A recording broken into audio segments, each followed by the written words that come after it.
The Toronto Blue Jays have acquired two-time All-Star second baseman Whit Merrifield from the Kansas City Royals.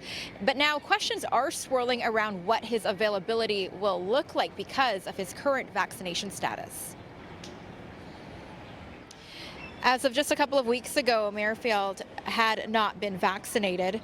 When Kansas City came to Toronto earlier this month, he was one of 10 players who were not there because they were barred from traveling to Canada due to the cross-border vaccine mandate.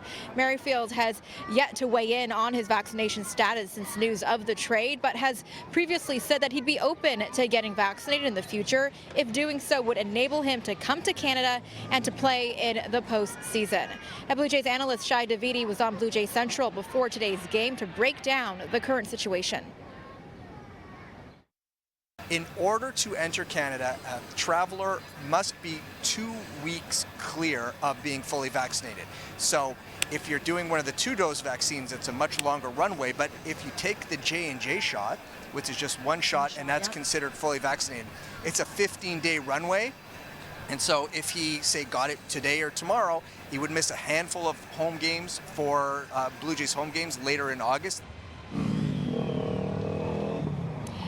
Blue Jays manager John Schreider spoke briefly about the Merrifield situation this afternoon after the game. We're kind of waiting and seeing. It's obviously, a personal choice for him, but looking forward to having him tomorrow in Minnesota.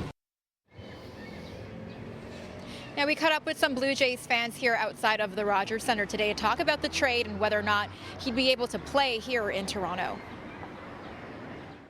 I think they should be allowed to play here, regardless. Now, with everything how it has been, it's his choice if he wants to be vaccinated or not. If he doesn't want to be vaccinated, that's up to him. The key player is supposed to play, and they need to play to bring something for the team. And I think we'll be grateful and happy. I'll be happy if we can play. It's up to him at this point. I don't know. I imagine he would. He'd probably want to play on a good team like the Blue Jays this year, right? Now, if he chooses to get vaccinated today with the Johnson & Johnson vaccine, which would mean he'd only require one shot to be considered fully vaccinated, he would then be eligible to play in Toronto at the earliest on August 17th, and that's when Toronto will host Baltimore. Meanwhile, the Blue Jays had their 3-game win streak snapped in Tampa this afternoon, losing to the Rays 3-2. Teoscar Hernandez knocked in both runs for the Bluebirds, including his 15th home run of the season. The Blue Jays start a 4-game series tomorrow night in Minnesota against the Twins. Several players the Jays acquired yesterday at the trade deadline are expected to join the team.